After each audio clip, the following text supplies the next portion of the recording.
In some other news, India today has accessed exclusive visuals of that devastating fire that gutted the National Museum of Natural History on Tuesday. Pictures accessed by India today shows the extent of damage that was caused by that fire. It shows just how rare fossils and species that were stored in the museum were completely finished.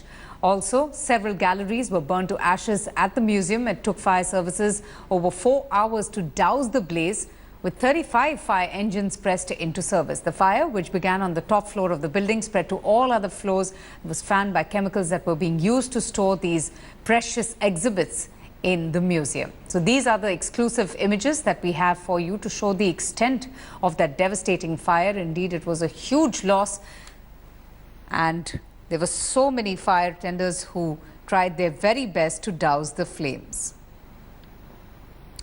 Kamaljeet joins us for more on this. Kamaljeet, it's so tragic that we as a nation and as all of us here who are interested in history had to face this monumental loss as a result of that very tragic fire that took place, and because of glaring lapses also by the fire tenders' own admission.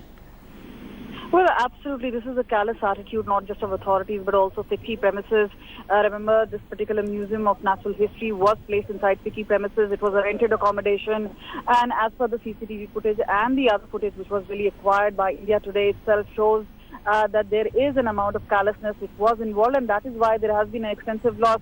Only a few recoveries on the first floor could be made of dinosaurs, a fossil, other aspects, but the rest of for the third to sixth floor there has been extensive damage. It's a damage which is beyond repair, and obviously it means invaluable loss. This is obviously something that will go down, and it's obviously history now that there are just charred remains which have been left of important part of history of India. Absolutely, it's a monumental loss indeed. The fire that finished most of those very precious fossils that were kept inside this museum had housed thousands and thousands of rare specimens of flora and fauna, but now it's all been gutted in that devastating fire. Kamal, thanks so much for joining us. From Union Minister Nitin Gadkari has constituted a committee under the Transport Minister of Rajasthan, Yunus Khan, and all state transport ministers to submit a report on a bill to make fair